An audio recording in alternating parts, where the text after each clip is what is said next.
I think your listeners would probably resonate with this, but your pets primarily don't leave your house like we do when we go to work. So if your Wi-Fi is on all the time, they Oh. are exposed to Wi-Fi 24 hours a day, 7 days a Oh week, my unless gosh. they're outside. That's something I didn't even think about when I'm not here. Welcome to the Green Living Now podcast, where elegance meets empowerment. I'm Amy Tedisco Hartshorn, Green Living mentor, upcoming TEDx speaker, and organic farmer. Here, you'll discover simple, easy ways to create a toxin-free lifestyle that feels joyful, not restrictive, with real solutions and inspiration in every episode. Most of us love our pets like family. We buy the best food we can, we give them exercise, love, and attention, and take them to the vet when we need to. But what if there are hidden dangers in their everyday lives that we may not even have considered? Today, I'm joined by Toni Shelaske, a pet wellness expert for over 25 years. She has helped pet parents rethink what it means to keep their cats and dogs healthy. We'll talk about food, lifestyle, and even an environmental risk that affects them 24/7 that even I didn't think about. If you've ever wondered how to help your pets live longer, healthier, happier lives, you don't want to miss this episode. Okay, so Toni, welcome. I am really interested to hear what you have to talk about as far as holistic pet wellness and wherever else this goes. Hi, Amy. Thanks for having me. Yeah, you never know where these conversations go, right? Indeed, indeed. Yeah. So I'm super curious just to find out what you do and how you started to get into this topic. Sure. So honestly, I've been in the pet space about 25 years. I have been a raw feeder for 23 years. So for any listeners that don't understand what that is, for dogs and cats, I believe in feeding a species appropriate diet. So kibble was made by man and is not the healthiest thing for them. So, Great. yeah. So I like to grow awareness about how much healthier they are by eating raw food or even fresh food Wow. and moist food. Like there's so many different categories out there right now that you don't have to feed raw if you're afraid of raw or anything like that. But there's so many things. And the interesting thing is I found out about raw feeding. It was truly like a in the right place at the right time kind of Okay. moment. Yep. So I was walking into a grooming shop, and literally, as I walked in the grooming shop, I witnessed the groomer handing her collies raw chicken legs. Yeah. Interesting. Yeah. And this was, like I said, 20, almost 25 years ago. And, you didn't even hear about raw feeding then. So I am not a very shy person. And I literally said to her, I said, "What are you doing? You can't give your dog raw chicken, let alone chicken bones. You're going to kill your dog, aren't you?" Oh, wow. And she was super cool. And she's like, "Absolutely not." She said, "This is what they're naturally designed to eat. This is what they would eat in the wild." And it was literally like a light bulb went on in my head. And then she proceeded to tell me about a couple of books. I went straight to Barnes and Noble because it was the 90s and bought those books and switched my dog at the time, literally cold turkey, from Purina One kibble to feeding raw food. And we Night never and looked day. back. So just, I'm sure you're going to get into this perhaps later, but I just want to make sure listeners understand the reason why raw chicken bones are not dangerous. Do you want to say a little bit about Sure. that? So bones are only dangerous when they're cooked. Right. So your dog can actually crunch through, and even cats. I have people with cats, and it's cool. You can put them in the bathtub with a chicken neck and they kind of bat it around. Yeah. I mean, you have to clean Interesting your tub idea. That's a great way to afterwards. keep things cleaner because I've given raw bones and have had to put like a dish towel or something underneath the Yes. surface. Yeah. Yeah. So there's the new trick for you. Yeah. But they can crunch through the bone and completely digest it. And they've digested it because their poop literally is like a formed piece of chalk. So when they digest bone, that's what it looks like. It'll look like Oh, chalk. I see Like what if you're you see saying. powdery white in their poop, that's Oh, the that's bone. interesting. Hmm. Okay. Yep. Yep. Great Cool. source of calcium. Great for keeping their teeth clean. Yeah, yeah. Well, that's especially important. I struggle with that with my little Chihuahua mix, Mhm. trying to figure out ways to keep the tartar off. Even though I don't give her any grains, I wish I could do raw with her, but she has a very sensitive stomach, so I partially cook grass-fed beef and then some organic vegetables and a vitamin powder, but I yeah. can give you some ideas. Cool. Okay. All right. Yes. So you had this aha moment in Mhm. the office there, and what happened next? So I started feeding Meg raw food where I lived at the time. I really believed this was my path. I lived within walking distance to a tiny little store called Healthy Pet Products. It was about 1,000 square feet, and they had a natural element to them. They didn't carry raw food, but they fed, or they only would sell USA, North American products, grain free kibble, much higher end stuff that you don't see at the grocery store or anywhere else, and Mm. brands you've never heard of, especially at the time. So, got to know the owners because I would walk my dog and I would talk to them about raw food. They wouldn't carry it. And then Huh. after, yeah, some people are just not into it. So Mm. they decided to move after owning the business for about 4 years. And they moved to Florida. They did not want to move the business. I think they had some personal things going on. And I have an extensive retail management background, kind of a natural at business. So I decided to buy the business. Ooh. So, And this so was it was, 25 years ago? no, this was in 2008. Oh, okay. So this was 17 years ago. I see. So I took that one store and grew it to 3 stores, and they were all very large, full line pet supply stores, pet food and Wow. Kind supply. of, I don't know if you have PetSmart or Petco Mhm. that size, like big 4,000 warehousey. square feet. Two of my stores are 4,000, well, like mid 4,000s. And then I had my last store that I opened was in 2019 in a suburb of Pittsburgh. And that store was 8,800 square feet. But I had a grooming shop, and that's a huge store. Like, that's Mm. big. And I have walk in freezers in my stores. I really built the raw food market in Pittsburgh and the That's surrounding incredible area. I have had people traveling from the tri state area to get raw food. because So, it's so unavailable everywhere correct. else. Oh my Correct. gosh. Wow, that's incredible. So this was not something that you set out to do, apparently. You just kind Nope. of Yep. saw a need, I Yep. assume, and Yep. partially a need for yourself to find good quality raw food, right? Yes.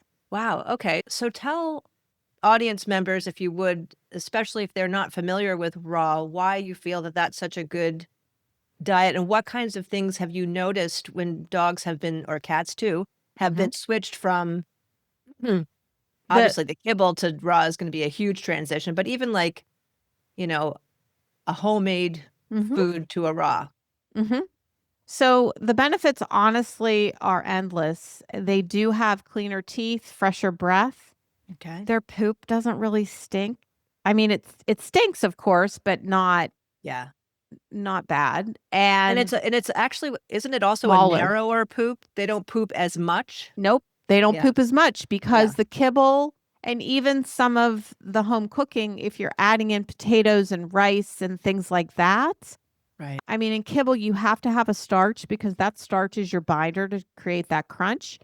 So you eliminate that, and your dogs are utilizing all of the ingredients in the Mhm. food. So they poop much less, Yeah. dogs and cats. So that's easier on the digestive system. They're more muscular, they're leaner. Mm. You don't have that starch load that turns into sugar in the body. So Mhm. the risk of diabetes is like gone. Leaner body mass, shinier coats, they shed less, they don't get ear infections, they don't get Wow. yeasty ears, And vitality. You know how when a person goes through a detox mhm. and they get that shine to them, you can see it in their eyes even. Yes, yes. You see that in pets too. That's so fascinating, and so one of the things that's always frustrated me was that veterinarians don't seem to get this Yeah. information Yeah. and that they recommend these kibble Mhm. and some of the worst ones. Can you talk a little bit about why those are so bad? I have vets that are close friends of mine. Mhm. So I want to stay aligned with the veterinary industry Yep. because I don't think it should be a war between us. I think that we should Agreed. realize and accept that there are different ways about this. And whatever we have available in our toolbox, we should use. Yep. And we live in a free country and we should not be shamed if we're raw feeders. It's a choice. Right. So the kibble is highly processed. I mean, should the word prescription and food go hand in hand? It No. really shouldn't, right? And even the whole cooking so that it's a crunchy, Kibble doesn't clean grain-based teeth. product, right? Yeah, we've been trained to believe through marketing that kibble cleans teeth, that Right. crunch cleans teeth, and it actually does the opposite. It actually creates plaque and tartar. Right. So It's yeah, like all that starch sitting and yes, fermenting and turning to sugar on the yes, teeth, right? yes. Like Yeah. when you eat pretzels, Ooh, yeah. it sticks up in your gum line, and you Yeah. have to go in there and pull it all out. Mhm. So that's what kibble does to dogs and cats. And then even though they're supposedly nutritionally balanced as far as vitamins and minerals, there's no life energy, I should say, to the food. That's Yeah. awesome. I might steal that. Yeah, please do. I mean, And so for the perspective of I live and help run our organic farm, and so we grow fruit and vegetables and flowers and maple syrup, and I take people on tours, and I have them actually eat things right off the plant, mhm. and they're blown away. I Mhm. mean, they've been buying fresh vegetables forever, but Mhm. there's something about Mhm. that life force energy that comes Mhm. through, really good quality, especially raw Yeah. food that Yeah. is not comparable in It's so true. yeah. Yeah. I garden. Well, I gardened a lot more before I owned healthy pet products, but now that I don't own my 3 Pittsburgh stores, I'm starting to get back into it. Oh, So, nice. yeah. So you had these 3 stores. Well, first of all, what were the top sellers? What did you Brand sell a wise, lot of? Or just product-wise?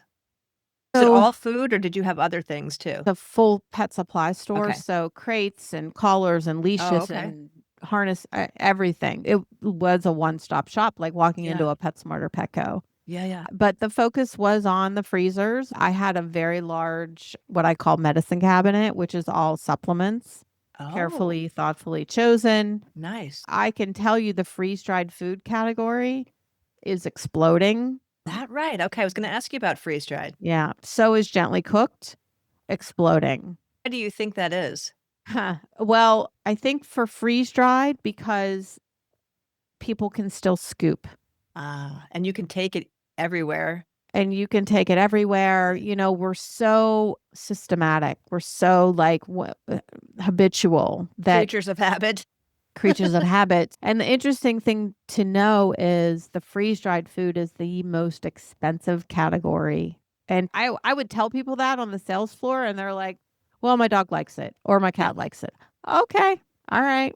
Isn't that fascinating? It's, It's funny because we have a freeze dryer that we just got a little over a year ago and have been freeze drying various vegetables, and the price points are yeah, definitely higher. I mean, it takes a lot of time and effort it's the to process. produce. Yeah, But yeah. And the equipment.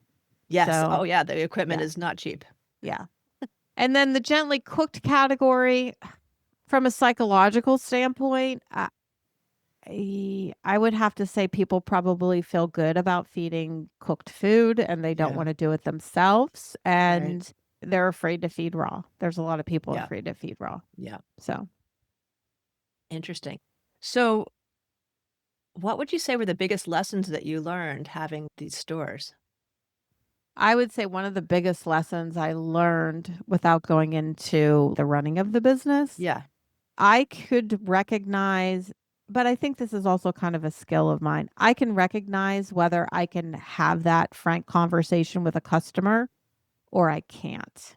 Mm, So that's usually I can interesting. recognize within a minute or two whether they're going to be receptive to what I Mhm. have to say Okay. or their brain just shuts down. Did you notice a particular type of person that would come? Like, is it more women than men? Is it a certain age person? Is there anything that sort of defines who is attracted to this type of healthy lifestyle for dogs and cats? It is all over the place, Oh, interesting. from young to old. Okay. I mean, most of my customers are women in this category, and I would say every retailer, every pet food retailer would say the same thing. Probably every retailer. My understanding is that we Yeah. women do the majority of the shopping. Yes. Yes. Yep. Interesting. So, So, what did you do that sort of prepared you? So, you obviously you have a background in retail, you said. So, mhm. can you talk a little bit about what you did before that kind of got you prepared for that experience? Prior to owning healthy pet products, I had my own pet sitting business for 8 years. Oh, okay.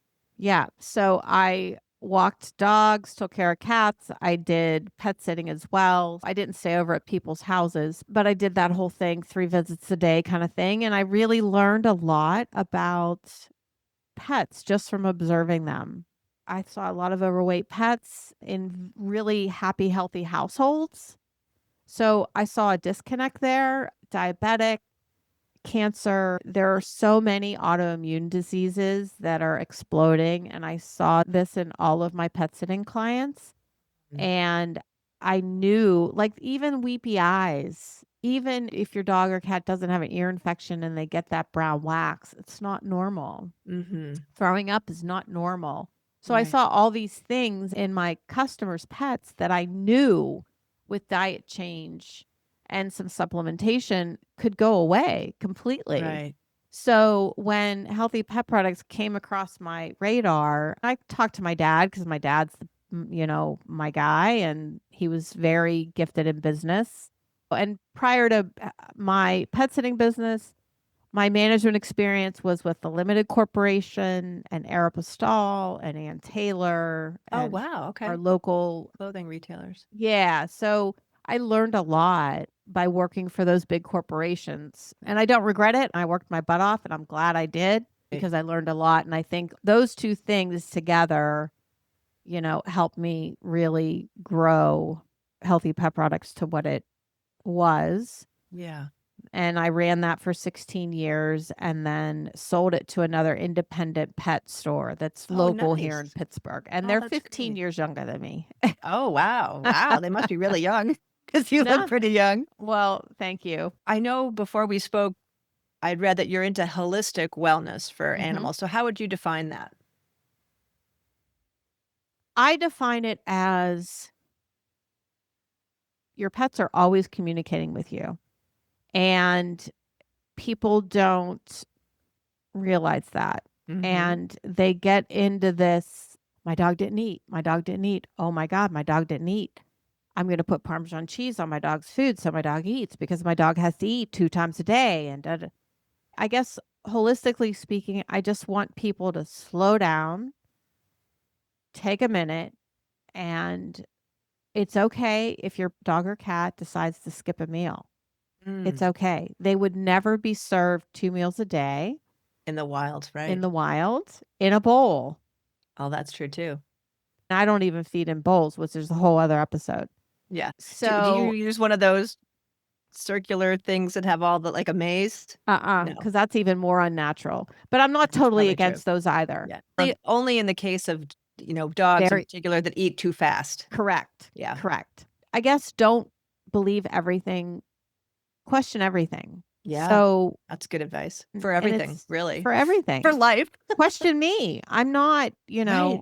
Or I'm me. not a vet. My mom used Right. to tell me I had enough common sense for two people. Oh, that's So interesting. I know. I know. Well, that's quite a compliment, actually. Yeah. And mom was not big on compliments. Oh, so it was even more powerful. Interesting. Okay. You have to think about the core diet. That's the most important thing. Us too, honestly. Mhm. I Yes. think when you were talking about how many diseases dogs are getting, I'm thinking, yeah, I mean, look at us humans. We're a sick bunch, especially in this country. And I think largely it has to do with our diet. I mean, there's other toxins and things that we're absorbing and We getting can exposed control, to. but And so are they. Like, yep. one of the things in my background was I did not plan to become a green living expert, but I became aware of all of this information. And I was living in Massachusetts at the time. And I was so annoyed by all the lawns in this little tiny Mhm. seacoast community that had the little yellow signs with the dog and the kid with the line through it, right? So that told me that they were spraying pesticides. And I'm not going to go into the whole history, but the state of Massachusetts came out with a cancer registry. Come to find out, there were 3 types of cancer above the state average in this tiny little town of Marblehead. And people freaked out because I'd already gotten a conversation going through letters to the editor and Earth Day event, etc.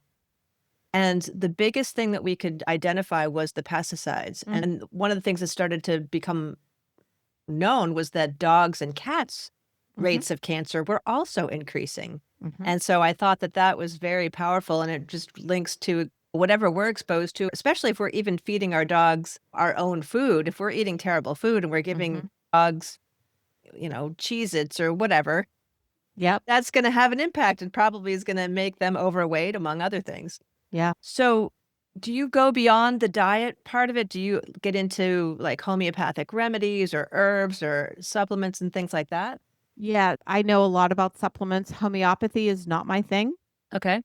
so I usually steer people in another direction with homeopathy. I believe in it, Right. but it's just not my thing. I hear you. Herbs and supplements, yes, absolutely, and try them before you try a medication. Try them Mm. before resorting to antibiotics and steroids. Oh gosh, Um, yes. So, yeah. yeah, just with human health, the idea of preventing illness through eating really well, not exposing yourself to toxins, making sure, that the animals are getting exercise, especially in the case of Mhm. dogs, right? We have to start asking ourselves, why are their lives shortening? Because they are Yes. over Lives of dogs and cats, you're saying, are shortening. Mhm. Yep, Ah. and over 50% are developing cancer. Ooh, that's Mhm. awful. Yeah, yeah. It's actually Mm. 65% of golden retrievers. Oh my gosh, why do you think it's so high for them? So, I think it's high for them because they are a very popular breed, so they Yep. have been bred a lot. Oh, So, stay with me here on this one, Amy. But okay. so when mom has a baby, doesn't baby get all of the good stuff from mom? One would think. One would think. Yeah, Right. immunity to those Yep. different things that And the we're s mom had already been vaccinated for. Wow, and that's we're fascinating. So right? that tells us a lot about what gets passed through in utero Yep. and also So breastfeeding, right? and It's breastfeeding, not and they're not weaning enough. A lot of puppies are pulled from mom at 8 weeks, which is the right. norm. Right. Um, 8 weeks is considered good, right? it Compared is to what considered good, but I yeah. really love to see puppies stay with mom at least 12 weeks, not only Yeah. for the health benefit of that milk, but Yeah. also it teaches them so much about behavior and Yes. interacting with other dogs. Good point. Yeah. Yeah. Yeah. Wow. That's so sad. Golden retrievers have been one of my favorite breeds. Yeah. And I would imagine that the different traits that breeders are trying to breed for, isn't that one Has of an the reasons impact. why there's hip issues, hip Yes. dysplasia and stuff? Yeah. Absolutely. Yeah. Absolutely. But you can Google life expectancy of dogs. For golden retrievers, I think it was 15 in the 70s and now it's 10. Wow. Mhm. Yeah, That's it's crazy. while I owned healthy pet products, like the last couple of years, I was like, okay, I need to get this message to way beyond Pittsburgh. Yeah. So that's when I started my podcast. Oh, Plus, okay. I always like to be creating and, I have that crazy entrepreneur brain. I hear So, you. So wait, so so what's the podcast? Is it exclusively about pets or do you talk mhm. about all kinds of stuff? It's 99% about pets, Oh, wow. and everything health related that we just talked about. Oh, cool. Then I've I got some do guests for you. Oh, great. I love it. Yeah. But I do also get some nonprofits on with Oh, rescues. I get some trainers on. It's kind of a that's little bit cool. all over the place, but mostly health related. And what's the name of it? Tony Unleashed. Tony Unleashed. And Okay, cool. I'll put the link in the show notes. thank you. Put that Thank you. together. I started that in 2022. Yeah. So I just had my 100th episode. Oh, wow. Yeah. That's great. Yeah. So there's more information. We're all still learning in Absolutely. And everything hopefully that we will we, continue to yep. keep asking questions and learning. Is there anything that I have not asked you yet that you think would be really important for listeners to know? I don't think so because we covered supplements, we covered food. Exercise is so important, and we Yeah. underestimate how much they actually need and are capable Mm, of. mm. We have a really high we see a lot of anxiety in pets, and I think that's part of the reason they're not outside enough. Another, and I think your listeners would probably resonate with this, but your pets primarily don't leave your house like we do when we go to work. So if your Wi-Fi is on all the time, they Oh. are exposed to Wi-Fi 24 hours a day, 7 days a Oh week, my unless gosh. they're outside. That's something I didn't even think about when I'm not here. I turn my Wow. Wi-Fi on at night. I have it on a timer, Yeah. because your cell That's phone still works. You know what I mean? I think I'm gonna shut mine off when I go down to the farm, Yeah, just so that they're not getting, yeah, 5G'd. yeah, yeah. Oh, wow, that's wild. I didn't even think about that. And then there's something about the grounding of Mhm, having their feet on the ground, just mhm. like is important for us too, right? Yeah, To absorb the energies of the earth and be absolutely. more in harmony with that. And the stimulation piece of it, right? I understand why some people crate. I personally could not handle doing that to Mhm. my dog. I mean, I have the kind of dog, this little Chihuahua mix sleeps under the covers. So Yeah, there's no yeah, way that that would yeah, ever work with her. But I get it with some people. They tell me that their dog prefers that. That's fine. But my thinking is if they're in a crate for any number of hours in a day and then they're by themselves for a really long time, and especially if they're not getting outside and they're not getting stimulation of any kind, that's a pretty lonely life. yeah. And they're pack animals. Yeah. Yeah, yeah. And they're so unconditionally loving that I just feel like, oh, So gotta do that's better. my final point too is Yeah, Amy, they do so much for us absolutely. that we need to start doing better for them. Agreed. So, Yeah. Well, that's a great point to end on. yeah, I think so. Awesome. I really appreciate this conversation. And I think you've added some different elements that I haven't talked with some other folks on this topic of animals. We haven't really covered some of the things that you and I discussed.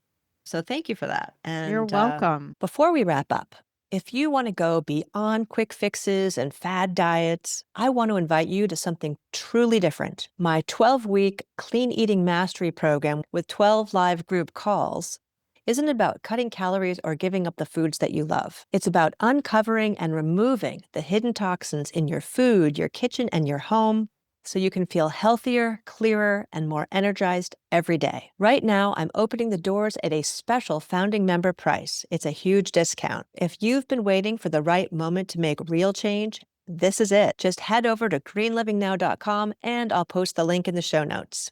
I would love to have you join us.